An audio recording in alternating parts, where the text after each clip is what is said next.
అందరికీ నమస్కారం. సంచిక స్వాధ్యాయ సంయుక్తంగా నిర్వహిస్తున్న విశిష్టమైన సాహిత్య కార్యక్రమం సంభాషణకి ఆహ్వానం. ఈ కార్యక్రమంలో రచయితలు తమ రచనల గురించి తామే తమ స్వరంలో వినిపిస్తారు. తమ రచనల గురించి ఉన్నటువంటి తాము చూపించిన అనేక సౌందర్యాలను, తాము పొందుపరిచిన అనేక విషయాలను తమ స్వరంలోనే వినిపిస్తారు. ఇక్కడ రచయితకి పాఠకుడికి మధ్య కేవలం కెమెరా మాత్రమే ఉంటుంది. రచయిత స్వరాన్ని పాఠకుడికి తిన్నగా చేరుస్తుంది. ఈరోజు ఈ కార్యక్రమంలో, సంభాషణ కార్యక్రమంలో తమ వినూత్న రచన అజ్ఞాత కాశ్మీర్ ఫైల్స్, ఈ రచన గురించి, రచనలోని అనేక విషయాల గురించి మనకు వివరించేందుకు రచయిత కస్తూరి రాకా సుధాకర్ రావు ఉన్నారు. కస్తూరి రాకా సుధాకర్ రావు గారిని పరిచయం చేయటం అంటే ముంజేతికి కంకణం చూపించినట్టే అవుతుంది. ముంజేతి కంకణానికి అర్థమేలా అంటారు, అటువంటిది. రాకా సుధాకర్ రావు సీనియర్ జర్నలిస్టు, ప్రఖ్యాత రచయిత. అలాగే రాకాలోకం రాకా సుధాకర్ రావు అంటే ఇంకా అందరికీ అర్థమవుతుంది. నమస్కారం రాకాలోకం రాకా సుధాకర్ రావు గారు. నమస్తే. నమస్తే. అజ్ఞాత కాశ్మీర్ ఫైల్స్ మీ మొదటి పుస్తకం, అంటే మీ ఇప్పుడు నూతన పుస్తకము. దీనికన్నా ముందు మీరు అడుగడుగున గుడి ఉందితో పాటు అనేక రాజకీయ పరమైనటువంటి ఆదర్శపరమైనటువంటి పుస్తకాలు రాశారు. సో ఈ అజ్ఞాత కాశ్మీర్ ఫైల్స్ నిజానికి ఇప్పుడు విడుదల కావటం అనేది ఒక చాలా సమయము, సందర్భము రెండూ కలిసి వచ్చాయి. కానీ ఇది ఇంతకు ముందు 2015 ఆ ప్రాంతాల్లో సీరియల్ గా రాశారు. అసలు ఈ పుస్తకం రాయాలన్న ఆలోచన ఎలా వచ్చింది? అంటే వాస్తవానికి జమ్మూ కాశ్మీర్కి సంబంధించినంత వరకు 3 ప్రధానమైనటువంటి సమస్యలు ఉన్నాయండి. ఒకటి మిస్ఇన్ఫర్మేషన్, తప్పుడు ప్రచారం జరగడము. రెండవది ల్యాక్ ఆఫ్ ఇన్ఫర్మేషన్, అసలు సమాచారమే లేకపోవడం. తప్పుడు సమాచారంతో పాటు రైట్ సమాచారం ఏంటి అన్నది కూడా లేకపోవడం. మూడవది పూర్తిగా దురుద్దేశంతో జరిగేటటువంటి డిస్ఇన్ఫర్మేషన్. ఈ 3 ఉన్న కారణంగా అసలు జమ్మూ కాశ్మీర్కి సంబంధించినటువంటి చాలా విషయాలు కొంత జర్నలిస్టులు అబ్ఫ్యూస్కేట్ చేశారు, కొంత దీనికి సంబంధించిన వామపక్ష భావాలు ఉన్నటువంటి వాళ్ళందరూ కూడాను దానికి కొన్ని అబద్ధాలను జోడించారు. జమ్మూ కాశ్మీర్ అని మనం మ్యాప్లో దేన్నైతే చూస్తున్నామో దాని లోపల జమ్మూ ప్రాంతం ఉంది, కశ్మీర్ ప్రాంతం ఉంది, లద్దాఖ్ ప్రాంతం ఉంది. ఇవి కాక మనము కోల్పోయినటువంటి ప్రాంతాలు 4 ఉన్నాయి. ఒకటి మీర్పూర్, ముజఫరాబాద్, దాన్ని పాకిస్తాన్ ఆజాద్ కాశ్మీర్ అంటుంది, మనము పాక్ ఆక్రమిత జమ్మూ కాశ్మీర్ అంటాము. మరొకటి గిల్గిట్ మరియు బాల్టిస్తాన్. సో ఈ 4 ప్రాంతాలు మీర్పూర్, ముజఫరాబాద్, గిల్గిట్, బాల్టిస్తాన్లు పాకిస్తాన్లో ఉన్నాయి. ఇండియన్ మ్యాప్లో ఉన్నప్పటికీ అవి పాకిస్తాన్లో ఉన్నాయి. సో దానిలో మొత్తము జమ్మూ కాశ్మీర్లో కశ్మీర్ ఈజ్ నాట్ ఈవెన్ 15%, 15. కానీ దానికి సంబంధించిన కథనాలే రావడము, జమ్మూ గురించిన కథనాలు కానీ, లద్దాఖ్ గురించిన కథనాలు కానీ, అక్కడి వాస్తవికతలు కానీ, వాళ్ళ సమస్యలు కానీ రాకుండా కేవలము శ్రీనగర్ వ్యాలీలో ఉన్నటువంటి ఒక మతానికి చెందినటువంటి వాళ్ళు పెడల్ చేసేటటువంటి ప్రో పాకిస్తాన్, యాంటీ ఇండియా కథనాలు మాత్రమే ప్రచారంలోకి రావడం జరుగుతోంది. కాబట్టి ప్రజలకి కాశ్మీర్కు సంబంధించినటువంటి వాస్తవాలను చెప్పాలి. ఎందుకంటే misinformation, disinformation, lack of information, ఈ 3టిని మనము ఫైట్ చేయాలన్నట్లయితే మనము కాశ్మీర్కి సంబంధించిన వాస్తవ కథనాలు చెప్పాలి అన్నది కాశ్మీర్ యొక్క హిందూ పాస్ట్. అంటే ఒక 200 సంవత్సరాల క్రితం వరకు కూడా జమ్మూ కాశ్మీర్లో హిందువులు చాలా పెద్ద సంఖ్యలో ఉండేవాళ్ళు. 7 విడతలుగా వాళ్ళు తరిమివేయబడ్డారు. 1989-91లో జరిగింది 7th exodus of Jammu Kashmiri Hindus. There were 6 other exoduses. ఒకానొక సమయంలో కాశ్మీర్లో కేవలం 13 కుటుంబాలు మాత్రమే మిగిలినాయి.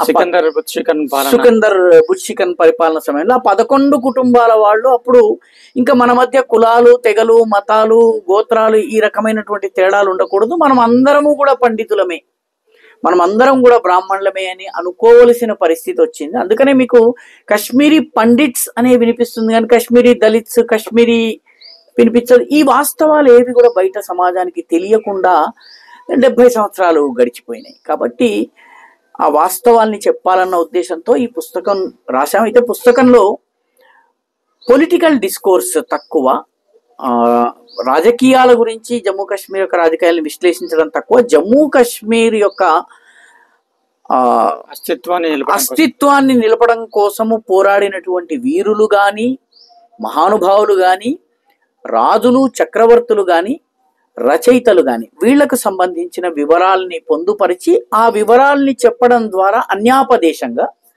జమ్మూ కాశ్మీర్ యొక్క వాస్తవ చరిత్రను కూడా చెప్పేటటువంటి ప్రయత్నం జరిగింది. అందుకని ఈ పుస్తకము ఇది 2000 అంటే ఆర్టికల్ 370 తొలగింపుకి ముందు ఇది ధారావాహికంగా సీరియలైజ్డ్ వెర్షన్ గా వచ్చింది జాగృతి వారపత్రికలో. అవన్నిటిని కలిపి ఇప్పుడు ఒక పుస్తకంగా తీయడం జరిగింది. ఇది తీసేటప్పటికి ఆర్టికల్ 370 తొలగిపోయింది. అయితే ఆర్టికల్ 370 తొలగినా కూడాను కశ్మీర్ గురించి తెలుసుకోవడం భారతీయులకి చాలా అవసరం. ఎందుకంటే పహల్గాం ఈ మధ్యనే నిప్పు ఇంకా పూర్తిగా చల్లారలేదన్నది రుజువు చేసింది. కాబట్టి ఆ రకంగా ఇది ఇంపార్టెంట్ పుస్తకం అని నేను భావిస్తున్నాను. అండ్ ఈ పుస్తకం స్కీమ్ చూస్తే మీరు లలితాదిత్యుడి దగ్గర నుంచి మొదలుపెట్టి ఈ 1947 టైంలో అదే పాకిస్తాన్ వాళ్ళు ఆ దుష్కర మూకలు వచ్చినప్పుడు వాడిని తరిమి కొట్టిన వాళ్ళు, తర్వాత కార్గిల్ యుద్ధంలో ప్రాణాలు కోల్పోయిన వాళ్ళు, తీవ్రవాదులతో పోరాడి ప్రాణాలు కోల్పోయిన వారు. సో ఈ స్కీమ్ ఎలా ఏర్పాటు చేసుకున్నారు మీరు? అంటే ఈ పుస్తకం రాసినప్పుడు, వారపత్రికలో రాసినప్పుడు ఈ స్కీమ్ లేదు. ఎవరి గురించి వివరాలు తెలిస్తే అప్పుడు ఆ రకంగా రాస్తూ వచ్చాను. కానీ పుస్తకముగా దీన్ని సంకలనంగా తేవాలి అని భావించినప్పుడు ఒక స్కీమ్ మనము ఫాలో అయితే బాగుంటుంది అని. యూజువల్లీ చరిత్ర చెప్పేటప్పుడు ఫ్రమ్ నోన్ టు అన్నోన్ వెళ్తాము, దీనిలో ఫ్రమ్ అన్నోన్ టు నోన్కి వెళ్దాము అన్నటువంటి ఆలోచన ఒకటి చేసి లలితాదిత్యుడితో మొదలు పెట్టాం. చాలా మందికి అసలు లలితాదిత్యుడి గురించి అసలు తెలియదు. అంటే శ్రీలంక రాజు పరిహసించాడు కాబట్టి శ్రీలంక రాజు మీద యుద్ధం చేసి అనురాధపురాన్ని గెలుచుకుని అతనిని పరిహసించి ఒక పట్టణాన్ని కట్టి దాని పేరు పరిహాసపురం అని పేరు పెట్టాడు. అతని రాజ్యము ఈ రోజు ఉన్నటువంటి కజాకిస్తాన్, తాజికిస్తాన్, ఉజ్బెకిస్తాన్లను దాటి ఇరాన్ వరకు వెళ్ళింది. ఒకానొక సమయంలో ఆయన మొత్తము దేశమంతటిని కూడాను పరిపాలించినటువంటి మహాసమ్రాట్. ఆయన కాలంలో ఆయన నిర్మించినటువంటి మందిరాలన్నీ కూడాను అవంతిపురాన్ని తలపించేటటువంటి, అవంతి నగరాన్ని తలపించే అవంతిపుర, ఇట్లా ఈ రకంగా ఆయన బిల్డ్ చేశాడు. కాబట్టి he is the builder of the real Kashmir. అందుకని ఆయన గురించి చెప్పాము. ఆ తర్వాత ఎర్లీ 18th సెంచరీలో జోరావర్ సింగ్, జనరల్ జోరావర్ సింగ్ అనేటటువంటి, సిక్కులు ఆయనని సిక్కుగా చెప్పుకుంటారు కానీ ఆయన సిక్కు కాదు, వాస్తవానికి ఆయన డోగ్రీ సేనాధిపతి. ఆయన ఏకంగా టిబెట్ని జయించడానికి వెళ్తారు. లడాఖ్ని జయించి ఈరోజు లడాఖ్ని కశ్మీర్ సామ్రాజ్యంలో కలిపింది జనరల్ జోరావర్ సింగ్. జనరల్ జోరావర్ సింగ్ మీద మన సమాచార ప్రసార విభాగం వాళ్ళు పుస్తకం కూడా తీసుకొచ్చారు లాంగ్ బ్యాక్. అయితే ఈ జోరావర్ సింగ్ టిబెట్ తో చేసుకున్నటువంటి ఒప్పందం ఏదైతే ఉందో 1848 ప్రాంతంలో, ఈ ఒప్పందాన్ని చైనాతో సరిహద్దు వివాదం వచ్చినప్పుడు జవహర్లాల్ నెహ్రూ గారు కోట్ చేస్తారు. కాబట్టి జోరావర్ సింగ్ యొక్క చరిత్ర మనకి ఇటు సిక్కు సామ్రాజ్యాన్ని విస్తరింపజేయటము, అటు కశ్మీర్ సామ్రాజ్యాన్ని విస్తరింపజేయటము అన్న దీన్ని. అదేవిధంగా లక్ష్మణ్ జూ అనేటటువంటి స్వామి, బహుశా చాలా మందికి తెలియనటువంటి స్వామి లక్ష్మణ్ జూ. ఆయన కశ్మీరీ పండిత్. ఆయన ఆధ్యాత్మిక మార్గాన్ని ఎంచుకున్నారు. రమణ మహర్షి నుంచి మొదలుపెట్టి ఆయన కలవనటువంటి పండితులు, ఆధ్యాత్మిక గురువులు లేరు. ఆ తర్వాత ఆయన కశ్మీరియత్ అంటే ఏమిటి, కశ్మీరీ సంస్కృతి అంటే ఏమిటి, అనేక సాహిత్యాల్ని రచించారు. ఆయన సాహిత్యం మీద ఈ రోజుకి ఆస్ట్రేలియాలో, యూరోప్లో అధ్యయనం జరుగుతుంది. ఇండియా మర్చిపోయింది. అసలు కాశ్మీర్ యూనివర్సిటీలోనే కశ్మీర్ లక్ష్మణ్ జూ గురించిన ప్రస్తావన లేదు. అదేవిధంగా ఆ సీరియల్ ఆర్డర్లో రాసుకుంటూ 1948లో పోరాడిన వీరులు, 1965 యుద్ధంలో పోరాడిన వీరులు, తర్వాత 1971, ఆ తర్వాత కార్గిల్ యుద్ధము, సియాచిన్ యుద్ధము 84 నుంచి 87 మధ్యలో జరిగింది. ఆ ఆర్డర్లో లాస్ట్కి కరెంట్ ఉగ్రవాదంతో ఫైట్ చేస్తున్నటువంటి వాళ్ళు. ఈ ఆర్డర్లో అనేక మంది సైనిక వీరులు ఉన్నారు, సాధారణ పౌరులు ఉన్నారు, ధార్మిక నేతలు ఉన్నారు. ఉదాహరణకి ఇందాక చెప్పిన లక్ష్మణ్ జూ, అదేవిధంగా కుషక్ బకుల. కుషక్ బకులా లడాక్ ఎయిర్పోర్ట్ ఏదైతే ఉందో అది కుషక్ బకులా పేరు మీద ఉంది. కుషక్ బకులా గురించి దేశానికి తెలియదు. కుషక్ బకులా యొక్క కాంట్రిబ్యూషన్ ఏంటన్నది తెలియదు. ఆయనని నడిచే బుద్ధుడుగా మంగోలియాలో ఈ రోజుకు పూజిస్తారు. ఆయన జన్మ శతాబ్ది ఈ మధ్యనే ఒక 2-3 ఏళ్ల క్రితం జరిగింది. కాబట్టి ఇటువంటి మహానుభావులు కాశ్మీర్కి చెందిన వాళ్ళు వీళ్ళ కథలు చెప్పడం ద్వారా ఏదైతే గ్యాప్స్ ఉన్నాయో కాశ్మీర్ గురించి ప్రజల నాలెడ్జ్ లో దాన్ని ఫిల్ చేసే ప్రయత్నం జరిగిందండి. కానీ ఇందాక మీరు బిగినింగ్ లో misinformation, disinformation, lack of information అన్నారు. సో ఈ మిస్ఇన్ఫర్మేషన్, డిస్ఇన్ఫర్మేషన్ ని ఇంత ప్రతిభావంతంగా ఇన్నేళ్లుగా, అంటే కాశ్మీర్ అంటే అసలు అది హిందువులు, భారతీయులదే కాదు, ఇస్లామీయులు ఆక్యుపై చేసి కాశ్మీర్ చరిత్రని ఇస్లాం నుంచే ఆరంభిస్తారు.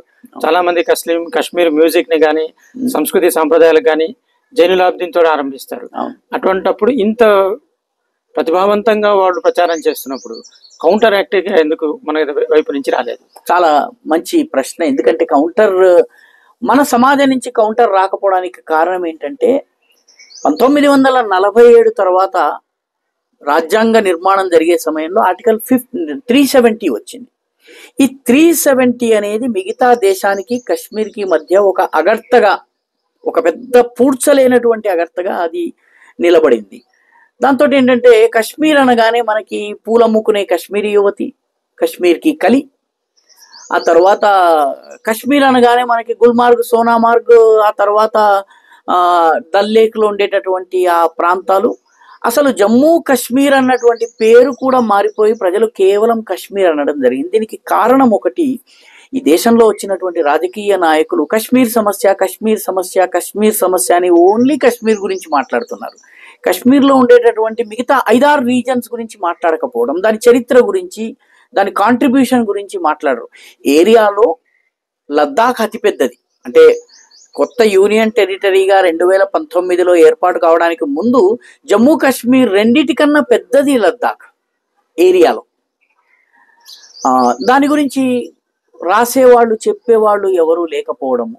సో కాశ్మీరీ పాలిటీషియన్స్ ఎవరైతే ఉన్నారో వాళ్ళు, షేక్ అబ్దుల్లా కావచ్చును, షేక్ అబ్దుల్లాకి ముందు ఉన్నటువంటి ముస్లిం కాన్ఫరెన్స్ నాయకులైనటువంటి సర్దార్ ఇబ్రహీం కావచ్చును, లేకపోతే చౌదరి గులాం అబ్బాస్ కావచ్చు, ఆ తర్వాత వచ్చినటువంటి రచయితలు కావచ్చును, కొంత కాశ్మీరీ హిందూ పండిట్స్ కూడా జమ్మూ చరిత్రని కనుమరుగు చేసే ప్రయత్నం చేశారు. కాశ్మీరీ హిందూ పండిట్స్ కూడా ఆ ప్రయత్నంలో కొంత దోషులు. వాళ్ళు జమ్మూని వాళ్ళు అసలు లెక్కలోకి తీసుకోకపోవడం, తరువాత 1947లో విలీనం తరువాత నుంచి జమ్మూ పాత్రను తగ్గించే ప్రయత్నం జరిగింది. జమ్మూలో చాలా పెద్ద ప్రజా ఉద్యమం జరిగింది. 1948 to 50 వరకు పెద్ద ఉద్యమం, జమ్మూ ప్రజా పరిషత్ ఆందోళన అంటారు దాన్ని.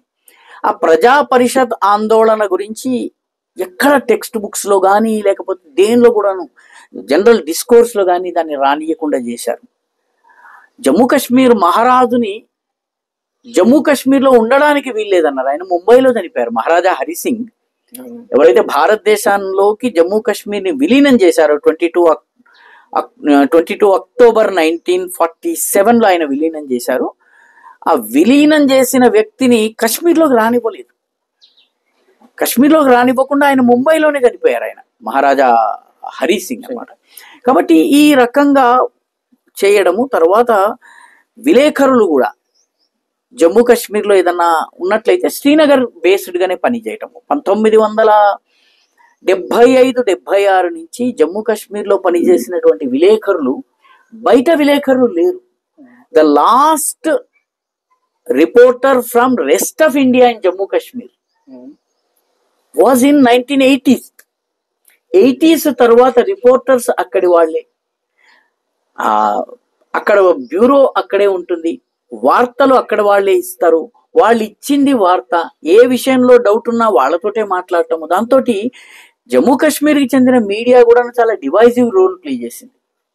పర్యవసానంగా ఏం జరిగిందంటే ప్రపంచానికి కేవలము జమ్మూ కాశ్మీర్ అనగానే పహల్గాం, సోనామార్గ్, గుల్మార్గ్, బారాముల్లా ఇవి వస్తున్నాయి. లేకపోతే ఉద్యమం జరిగేటువంటి సోపోర్, శ్రీనగర్, అనంతనాగ్ ఈ పేర్లు వస్తున్నాయి. కానీ మిగతావి జమ్మూ కాశ్మీర్లో జమ్మూ కూడా ఉంది, జమ్మూలో శివఖోరి ఉంది.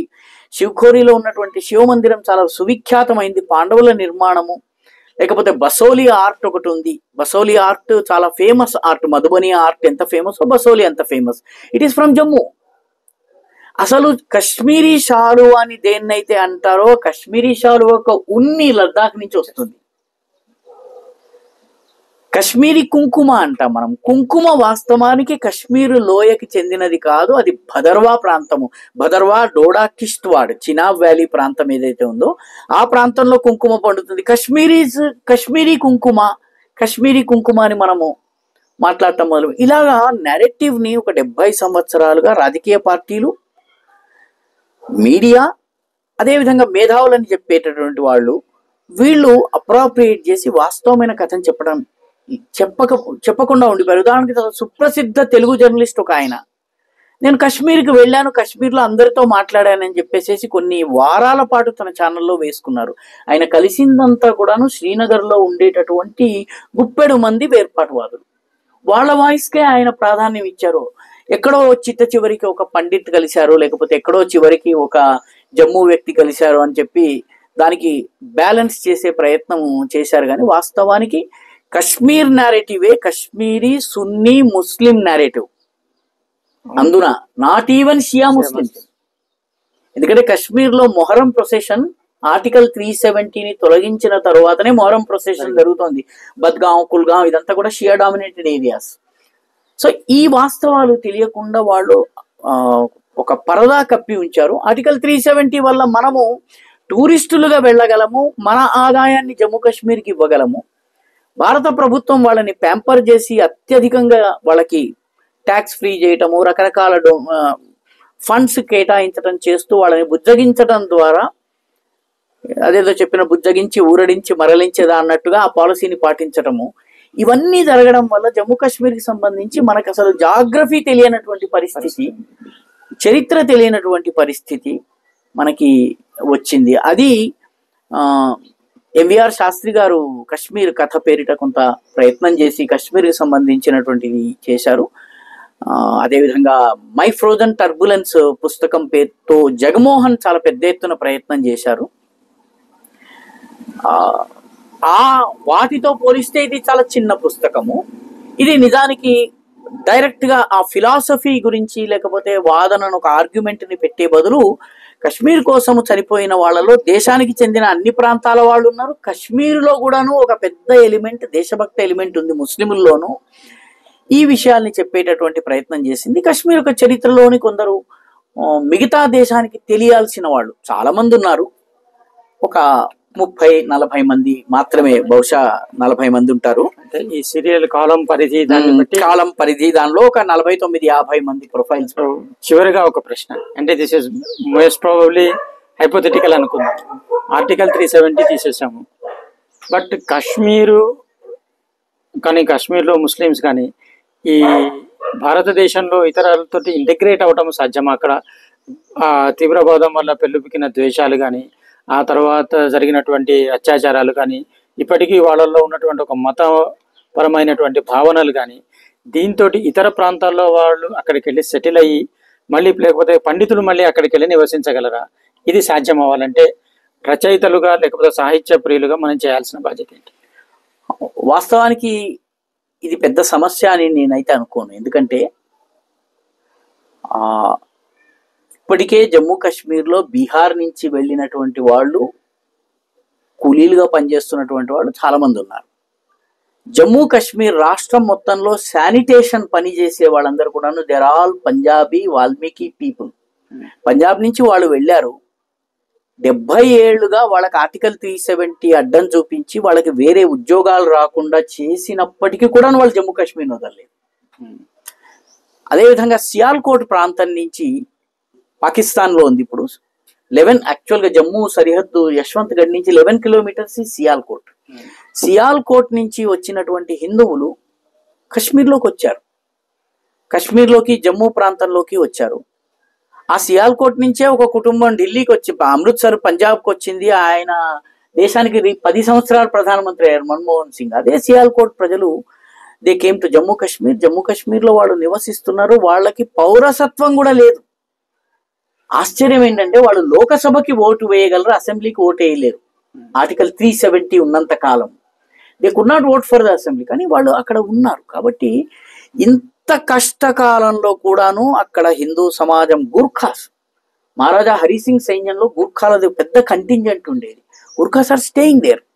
కాబట్టి మిగతా సమాజం కూడా అక్కడికి వెళ్ళడము, అక్కడ ఉండడము అనేది జరుగుతుంది.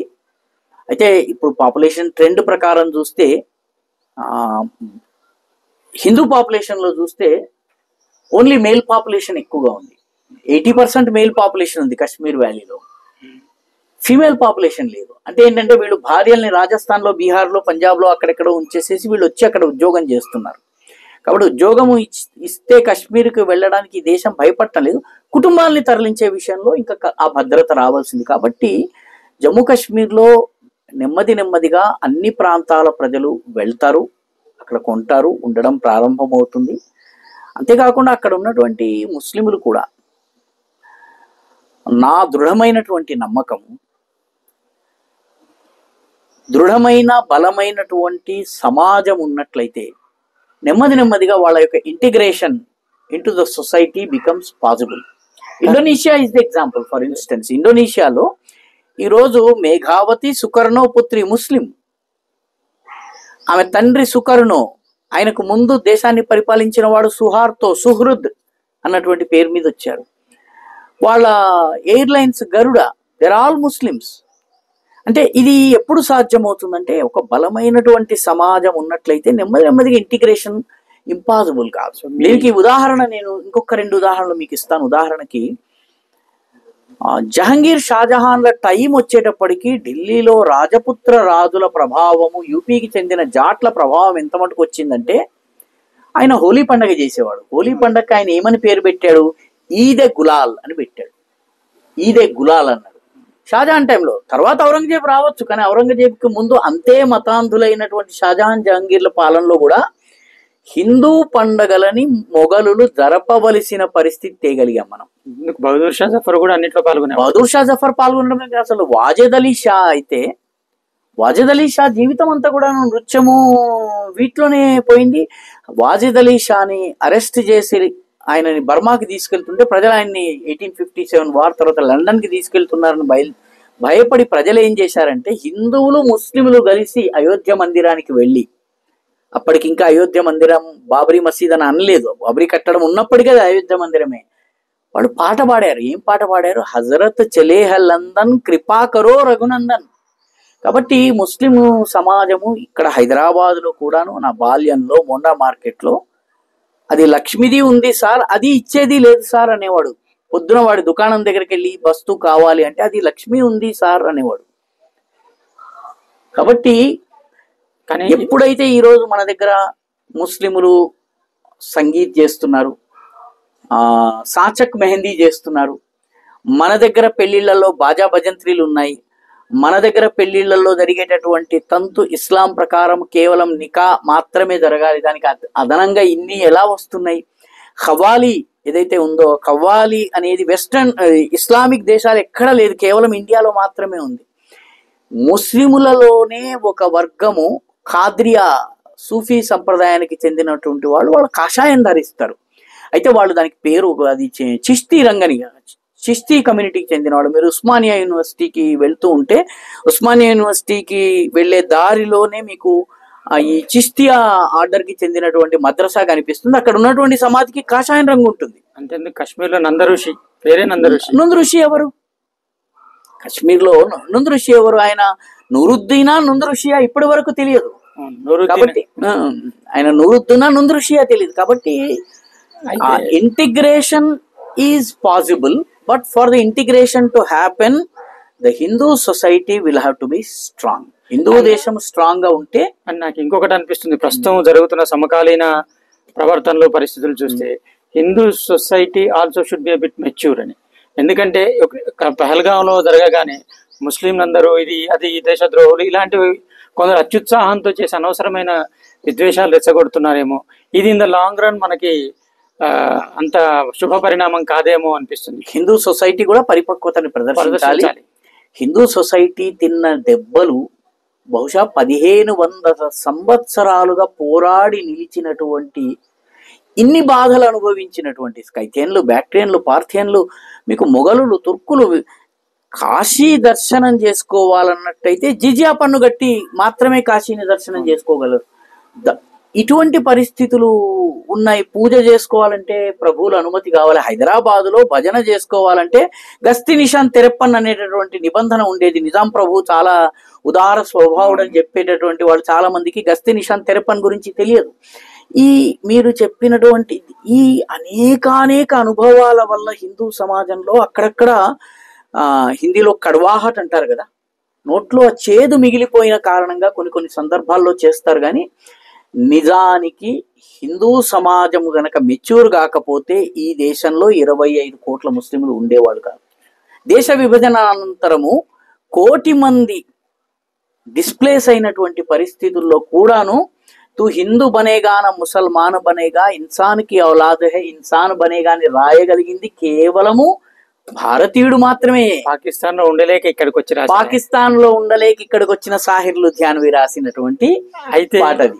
సో ఈ పుస్తకం తర్వాత మీ భవిష్యత్తు రచనా ప్రణాళికలు ఏమిటి, ఏమైనా ఉన్నాయా? అనేకం ఉన్నాయి, కానీ అవి వచ్చిన తర్వాత చెప్పవచ్చును.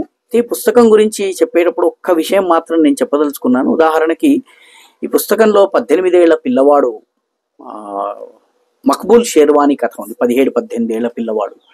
అతను పాకిస్తానీ సైన్యాన్ని తప్పుదోవ పట్టించి 2 రోజుల పాటు వాళ్ళు శ్రీనగర్ చేరకుండా చేస్తాడు. Maqbool Sherwani Muslim. That clinched the issue actually. ఆ 2 రోజులు ఆలస్యమైన సమయం లోపల శ్రీనగర్ లోపల ఇండియన్ ఎయిర్ ఫోర్స్ ద్వారా ఇండియన్ ఆర్మీ వచ్చింది. కాబట్టి మక్బూల్ షేర్వానీ చేసినటువంటి త్యాగము ఈ తరానికి తెలియాల్సిన అవసరం ఉంది. అదేవిధంగా దీనిలో ధోబీ రామచందర్ అనేటటువంటి ఒక వ్యక్తి కథ ఉంది. ఈ ధోబీ రామచందర్ ఆర్మీ కంటింజెంట్ లో బట్టలు ఉతికేవాడు. అతని పేరే ధోబీ రామచందర్. బట్టలు ఉతికేవాడు. అతనికి గన్ పట్టే అనుభవం లేదు. కానీ 1947 ప్రాంతంలో యుద్ధం జరుగుతున్నప్పుడు, డొమెల్ అనే ప్రాంతంలో యుద్ధం జరుగుతున్నప్పుడు ఈ ధోబీ రామచందర్ అనేటటువంటి వ్యక్తి మొత్తము ఆ ప్లాటూన్ అంతా కూడాను గాయం, ఆ దళం ఏదైతుందో పటాళం అంతా కూడాను గాయాలకి గురైపోయి ఉన్నప్పుడు, దాని లీడర్ కూడా పడిపోయినప్పుడు ఆయన తుపాకీ తీసుకుని ఈ కిల్స్ 8 పాకిస్తానీస్ ని చంపిన తరువాత ఆ మేజర్ ని భుజాన వేసుకుని అతను 8 కిలోమీటర్లు పరిగెత్తి నియరెస్ట్ హాస్పిటల్ ని తీసుకెళ్తాడు. ఒక నాన్ మిలిటరీ మ్యాన్ కి మహావీర చక్ర ఇచ్చినటువంటి సంఘటన అది. ధోబీ రామచందర్ కథ ఉంది. ఆ రకంగా మీరు చూసినట్లయితే ఇందులో ఉన్నటువంటి కథలు ఎందుకు చదవాలి అంటే, అరుణాచల్కి చెందినటువంటి హంగ్పన్ దాదా అనేటటువంటి వ్యక్తి అరుణాచల్ నుంచి వచ్చి అతను how he fights for Kashmir, Mansi అనేటటువంటి ఒక కుక్కకి సంబంధించిన కథ ఉంది. ఆ కుక్క వాస్తవానికి బాంబ్ డిస్పోజల్ స్క్వాడ్ లో పనిచేస్తుంది. అది ఎన్నో ఆపరేషన్స్ చేసిన తర్వాత ఒక ఆపరేషన్లో అది చనిపోతుంది. మిలిటరీలో ఏ రకంగానైతే సైనికులకి అవార్డు ఇస్తారు, ఆ రకమైనటువంటి అత్యుత్తమ అవార్డు పొందింది మాన్సీ. ఆ మాన్సీ ఫోటోతో సహా ఇందులో ఇవ్వడం జరిగింది. ఇట్లాంటి మిలిటరీ అనేక మిలిటరీ డాగ్స్ ఉన్నాయట. అందుకని దానికి వేర్పాటువాదుల కన్నా కుక్క మేలు అన్న అర్థం వచ్చేటటువంటి టైటిల్ పెట్టడం జరిగింది. అదేవిధంగా కొన్ని సందర్భాల్లో చాలా మంది, ఇప్పుడు రుక్సానా సుల్తానా కథ ఉంది. రుక్సానా సుల్తానా అనేటటువంటి అమ్మాయి ఇంట్లోకి ఉగ్రవాదులు ప్రవేశించి తండ్రిని కొడుతుంటే ఈ అమ్మాయి ఒక ఉగ్రవాది దగ్గర నుంచి తుపాకీ లాగేసేసి 2 కాలుస్తుంది, 1 గాయపరుస్తుంది. ఆ అమ్మాయికి తర్వాత సిఆర్పిఎఫ్ లో ఉద్యోగం ఇస్తారు రుక్సానా సుల్తానా. విజయదశమి నాడు చంపింది ఆమె. నేను టీవీలో పనిచేస్తున్నాను సాక్షిలో ఆ టైంలో. ఇది విజయదశమి అప్రదుర్గ అన్నటువంటి టైటిల్ పెట్టి మేము ఏదో చేసాము ఆ టైంలో. కానీ అంటే ఇటువంటి స్టోరీస్ ఉన్నాయి. ఈ స్టోరీస్ ని తప్పనిసరిగా ప్రజలు తెలుసుకోవలసినటువంటి అవసరం ఉంది. అండ్ కాశ్మీర్ కోసం రక్షించడం కోసం ఎంతమంది ఎన్ని రకాల సాహసాలు చేశారు, ఇందులో త్యాగం చేశారు. ఫర్ ఎగ్జాంపుల్ బ్రిగేడియర్ ఉస్మాన్ కథ ఉంది. బ్రిగేడియర్ ఉస్మాన్ కి మహమ్మద్ అలీ జిన్నా ఫోన్ చేస్తాడు.